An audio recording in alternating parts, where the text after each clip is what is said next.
एक महात्मा ने बताया, अगर मनुष्य कुत्ते को रोटी खिलाने के 8 फायदे जान जाए तो कभी दुखी नहीं होगा। महात्मा ने बताया, कुत्ते को एक टुकड़ा रोटी खिलाने से क्या फल मिलता है। एक समय की बात है, एक जंगल में एक महात्मा उपदेश दे रहे थे। तभी सबल नाम के शिष्य ने पूछा, गुरुदेव, मेरे मन में एक प्रश्न उठ रहा है।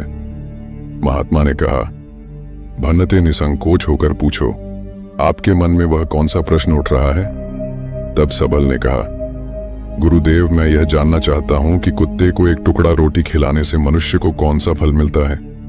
तभी महात्मा ने कहा, भन्नते, कुत्ते को एक टुकड़ा रोटी खिलाने से मनुष्य को 8 फायदे होते हैं तथा जो भी मनुष्य इन फायदों के बारे में जान जाता है उसका जीवन धन्य हो जाता है और उसको जीवन में कभी दुखों का सामना नहीं करना पड़ता है। जो भी मनुष्य पृथ्वी लोक पर कुत्ते को एक टुकड़ा रोटी खिलाता है उसे 8 फायदे होते हैं और वह जीवन भर सुखी रहता है और उसे मृत्यु के बाद मोक्ष की प्राप्ति होती है। महात्मा ने कहा, अक्सर मनुष्य कई मौकों पर कुत्ते का नाम लिया करते हैं।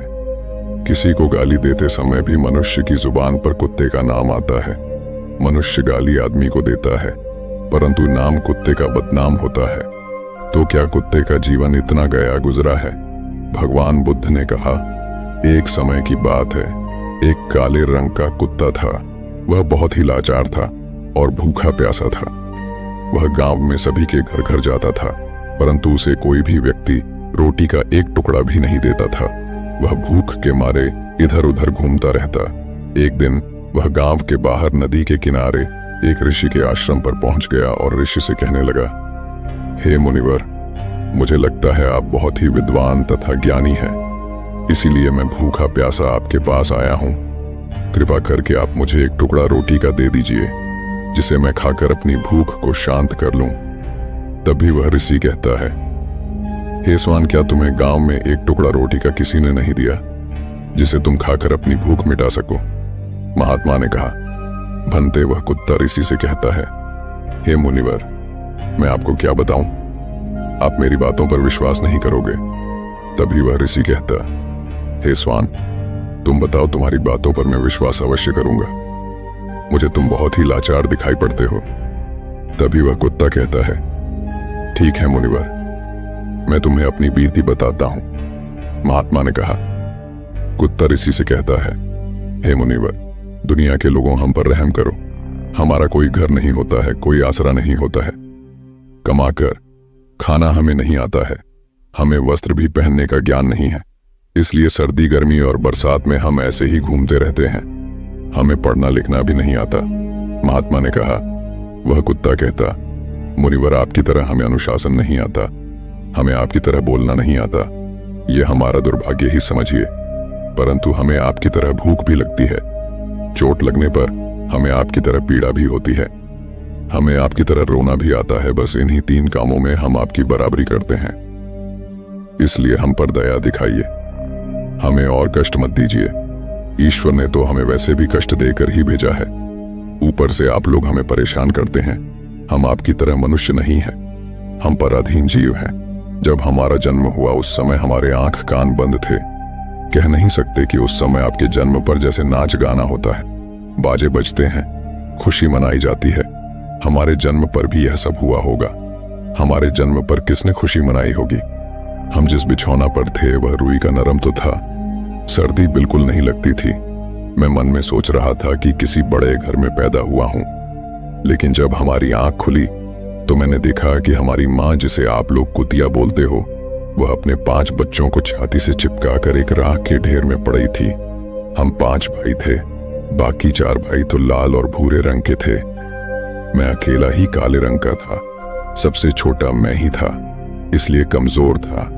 मेरी माँ हम लोगों के पास कम ही आती थी क्योंकि उसे भी अपने भोजन की व्यवस्था करनी पड़ती थी।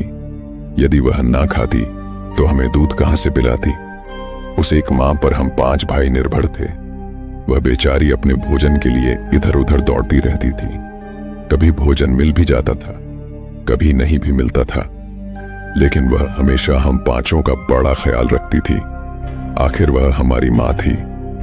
वह रात भर जागकर गांव की रखवाली करती थी। किसी की मजाल नहीं थी कि कोई अनजान आदमी बुरी नीयत से गांव की तरफ भी झांक जाए। दूसरे गांव के कुत्ते भी हमारी मां के डर से गांव में नहीं आते थे। गांव के किसी किसान के खेत में कोई जानवर खड़ी फसल खाने आते तो हमारी मां उसे दौड़कर भगा देती। गांव वालों के लिए इतना सब करने के बाद भी कोई मनुष्य तो हमारी मां को भोजन तक नहीं देता था। भोजन के लिए हमारी मां को मजबूर होकर छीना झपटी करनी पड़ती थी। कई बार तो लोग उसे लाठी डंडों से पीट पीट कर भगा देते थे। बेचारी उस दिन भूखी प्यासी रहकर पेट की आग से जलती रहती थी। महात्मा ने कहा, वह कुत्ता कहता है, हे मुनिवर, आखिर भूख तो हमें आपकी ही तरह लगती है। ऊपर से उसे अपने 5 बच्चों की चिंता भी लगी रहती थी। आखिर मां जो थी, भूख उसे चैन से बैठने नहीं देती थी और गांव वालों का भी उसे देखकर हृदय नहीं पसीजता था। तो बेबस होकर उन लोगों के घरों में चोरी से घूमना पड़ता था और खाने की कोई चीज मिल जाती तो उसे खाकर अपने पेट की आग बुझा लेती थी। कई बार तो लोग उसे खाने की वस्तु ले जाते हुए देखते तो लाठी डंडे लेकर उसके पीछे पड़ जाते। कुछ निर्दय लोग तो कई बार उसे घर के अंदर बंद करके पीटते थे। हमारी मां का बुरा हाल कर देते थे। फिर वह कुत्ता ऋषि से कहता है, हे मुनिवर, हमारी मां ने क्या बिगाड़ा था? उसने सिर्फ अपने पेट के लिए भोजन ही तो चुराया था।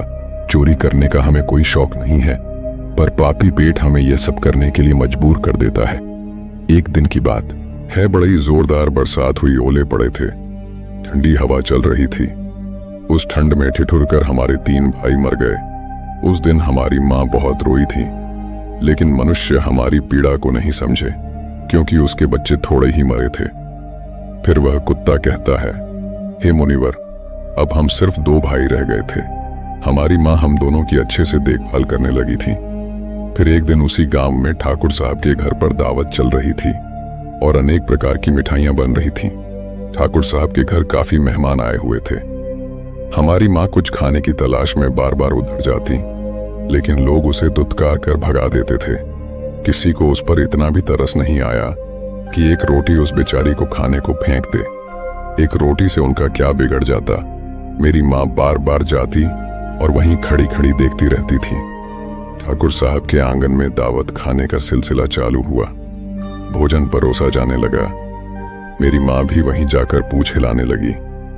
खाना परोसने वाला आदमी जब किसी काम से भीतर गया तो मेरी मां दबे पांव रोटी लेने को चल पड़ी। फिर दूसरे आदमी ने मेरी मां को जाते हुए देख लिया तो चारों ओर से लोग चिल्ला चिल्ला कर उसकी तरफ भागे। मेरी मां उनकी चीख सुनकर घबरा गई। 2-3 आदमी लाठी लेकर उसके पीछे बड़ी बेहरमी से दौड़े। मेरी मां वहां से घबराकर भागने लगी, परंतु उसे वहां से निकलने का कोई रास्ता नहीं मिला क्योंकि सामने से लोग लाठी डंडे लेकर आ रहे थे। तभी मेरी मां वहां पर जो लोग भोजन कर रहे थे उनको लांघ कर निकल गई। महात्मा ने कहा, आगे वह कुत्ता कहता है, हे मुनिवर, मेरी मां अपने निकलने पर इतनी हैरान नहीं थी जितनी कि उन लोगों को देखकर हुई थी जो वहां पर दावत खा रहे थे। वह सब उठकर खड़े हो गए। उन्होंने भोजन करना छोड़ दिया और कहने लगे कि कुतिया के लांघ जाने के कारण भोजन भ्रष्ट हो गया है। सब एक दूसरे से विचार विमर्श कर रहे थे कि अब क्या किया जाए। खाना तो सब खराब हो गया। फिर ठाकुर साहब फूट फूट कर रोने लगे। कुछ लोग तो यह भी कह रहे थे कि भाई, कुतिया के लांघने से भोजन खराब कैसे हो गया? उसने खाने में या पतलों में मुंह थोड़ी डाला है, सिर्फ ऊपर से लांघ कर ही तो गई है। और कहने लगे, शहरों में तो लोग कुत्ते को पालकर घर के अंदर सुलाते भी हैं और खिलाते भी हैं, तो इसमें कोई बुरी बात नहीं है। अगर कुतिया लांघ कर गई है तो भोजन खराब नहीं हुआ है। लेकिन उनमें से कुछ लोग बड़े घरों से ताल्लुक रखते थे, उन्होंने एक भी नहीं चलने दी। कह रहे थे कि भोजन तो भ्रष्ट हो गया है, यह हमारे खाने के लायक नहीं है। आखिरकार उन्हीं की बात मानी गई। अब तो वह सारा भोजन गरीबों में बांट दिया गया। उस दिन तो मेरी मां को खूब पेट भर के खाना मिला था।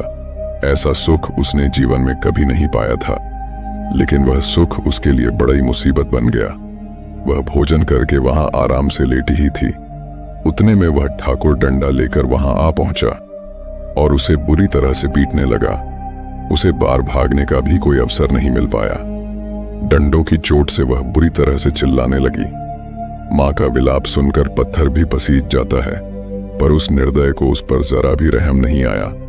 वह उसे कठोरतापूर्वक पीटता रहा। माँ का वह सौर पूरे गांव में सुनाई दे रहा था। तब कुछ लोग आए और उसे समझाते हुए बोले, ठाकुर साहब, जाने दो, भूख में तो आदमी की भी बुद्धि भ्रष्ट हो जाती है। ये तो एक पशु है, इसे अच्छे बुरे का क्या ज्ञान। अब इसे मारकर आपको क्या मिलेगा? जो होना था सो हो गया। लोगों के समझाने के बाद उसने हमारी माँ को पीटना बंद किया। माँ ने आकर सारी कहानी हम दोनों भाइयों को सुनाई। हमने सोचा कि कितना कष्ट भरा है हम कुत्तों का जीवन। आदमी एक रोटी के टुकड़े के बदले एक चोर की जितना पीटता है। बेकार है ऐसे लोग जो हम लोगों की पीड़ा को नहीं समझते। महात्मा ने कहा, वह कुत्ता कहता है, हे मुनिवर, एक दिन की बात है, उसी गांव के बाहर एक ब्राह्मण आकर ठहरा हुआ था। उसने अपने भोजन के लिए एक जगह चूल्हा बनाया और उस पर दाल बनाने के लिए रख दी। उसके बाद आटा गोद कर रख दिया। वह वहीं पास में कुएं पर पानी लेने चला गया। इधर कहीं से मेरी माँ भी घूमती हुई वहीं पहुंच गई। उसने आटे को देखा तो सोचने लगी कि शायद इस आटे का कोई मालिक नहीं है। यही सोचकर वह उस आटे को खाने लगी। उधर उस ब्राह्मण ने कुएं के पास से देखा कि उसका आटा एक कुतिया खा रही है, तो वह बड़ा दुखी हुआ। वह बेचारा रोने लगा, क्योंकि वह भी 2 दिनों का भूखा और थका हुआ था। कुछ लोगों ने उससे कहा, अरे ब्राह्मण देवता, इस कुतिया ने तुम्हारा भी आटा बिगाड़ दिया। कल तो इसने ठाकुर साहब की पूरी रसोई बिगाड़ कर रख दी। ब्राह्मण दुखी होता हुआ बोला, भाई, मुझे क्या मालूम था यह दुष्ट कुतिया मेरे आटे को खाने के लिए घात लगाई बैठी है। ब्राह्मण ने ना आव देखा, ना ताव लाठी लेकर उस कुतिया के ऊपर टूट पड़ा। माँ उस आटे को ठीक से खा भी नहीं पाई थी, पर उससे ज्यादा की उस पर लाठी बरस गई। महीनों तक मेरी माँ लड़खड़ाते हुई घूमती रही। तब उस दिन समझ में आया कि आदमी कितना खुदगर्ज है। हम उसका कोई भी कार्य करते हैं तो भी वह हमें नहीं समझता। आगे वह कुत्ता कहता, हे मुनिवर, हमारी कमी यह है कि हम उन्हीं मतलबी इंसानों के अधीन रहना चाहते हैं जो हमें कष्ट देता है, जो हमें प्यार से खिलाता है। हम उसके कितने काम आते हैं यह उन्हें नहीं पता। उनके घर की रखवाली तो करते ही हैं, साथ ही साथ और भी बहुत सारे लाभ हैं जिन्हें मनुष्य नहीं जानता। महात्मा ने कहा, यदि मनुष्य कुत्ते को रोटी खिलाने के फायदे जान जाए तो अपने जीवन में होने वाले नुकसान से बच सकता है। आज मैं आपको बताऊंगा कुत्ते को रोटी खिलाने के 8 फायदे। मनुष्य को पता नहीं है कि जब भी घर में रोटी बनाई जाती है तो सबसे पहली रोटी गौ माता की होती है और पिछली रोटी कुत्ते की होती है। महात्मा ने कहा, ऐसा ही विधान भगवान ने बनाया था, लेकिन भगवान के बनाए उस विधान को भूलकर मनुष्य अगली और पिछली रोटी स्वयं ही खा जाता है। इसका दुष्प्रभाव उसके जीवन पर पड़ता है। कुत्ता वह प्राणी है जिसको रोटी खिलाने से मनुष्य के जीवन में पड़ने वाले ग्रहों के दोष भी दूर हो जाते हैं। महात्मा ने कहा, कुत्ते को रोटी खिलाने का पहला फायदा, कुत्ते को रोटी खिलाने से शनि का नकारात्मक प्रभाव कम हो जाता है। शनि ग्रह जब अपनी कुदृष्टि डालता है तो हर मनुष्य बर्बाद हो जाता है। जिस व्यक्ति पर उनकी महादशा का आरंभ हो जाता है तो बने बनाए काम अपने आप बिगड़ने लगते हैं और वह मनुष्य आर्थिक तंगी का शिकार हो जाता है। उस स्थिति में व्यक्ति यदि कुत्ते को रोटी खिलाता है तो उस पर शनि का दुष्प्रभाव बहुत ही कम हो जाता है। कुत्ते को रोटी खिलाने का दूसरा फायदा, कुत्ते को रोटी खिलाने से भाग्य आपके पक्ष में हो जाता है। आपके घर के अंदर नकारात्मक शक्ति नष्ट हो जाती है। कुत्ते को रोटी खिलाने का तीसरा फायदा, कुत्ते को रोटी खिलाने से माता लक्ष्मी प्रसन्न हो जाती है और आपके घर में धन दौलत की कभी कमी नहीं रहती है। कुत्ते को रोटी खिलाने का चौथा फायदा, कुत्ते को रोटी खिलाने से आपके ऊपर कर्ज नहीं चढ़ता और जो पहले से आप कर्जदार हैं उससे भी मुक्ति मिल जाती है कुत्ते को रोटी खिलाने का। 5वां फायदा, कुत्ते को सुबह शाम भोजन देने से आपका व्यापार बहुत अच्छे से चलता है। कुत्ते को रोटी खिलाने का 6ठा फायदा, कुत्ते को रोटी देने से आपकी आयु में वृद्धि होती है और अटका हुआ धन वापस मिल जाता है। कुत्ते को रोटी खिलाने का 7वां फायदा, कुत्ते को रोटी देने से हमेशा आपका स्वास्थ्य अच्छा बना रहता है और मानसिक रूप से आप मजबूत रहते हैं। आपका मन हमेशा ऊर्जावान रहता है। अच्छे विचार आपके मन के अंदर आते हैं। कुत्ते को रोटी खिलाने का 8वां फायदा। कुत्ते को रोटी खिलाने से भगवान प्रसन्न रहते हैं, क्योंकि भगवान को समस्त जीवों की चिंता रहती है और जो समस्त जीवों पर दया दिखाता है, भगवान भी उस मनुष्य से हमेशा प्रसन्न रहते हैं। भगवान की कृपा सदैव उस परिवार पर बनी रहती है। आपने अपने बुजुर्गों से सुना होगा, कहते हैं कि जब कुत्ता रोता है तो अपशुकुन होता है, कोई संकट आता है, किसी की मृत्यु होती है। इसलिए कुत्ते को कभी रुलाना नहीं चाहिए। इस प्रकार से महात्मा ने सबल को कुत्ते को रोटी खिलाने के 8 फायदे बताए और जो भी मनुष्य कुत्ते को रोटी खिलाता है तो उसे इन 8 फायदों का फल प्राप्त होता है। वीडियो अगर पसंद आया हो तो वीडियो को लाइक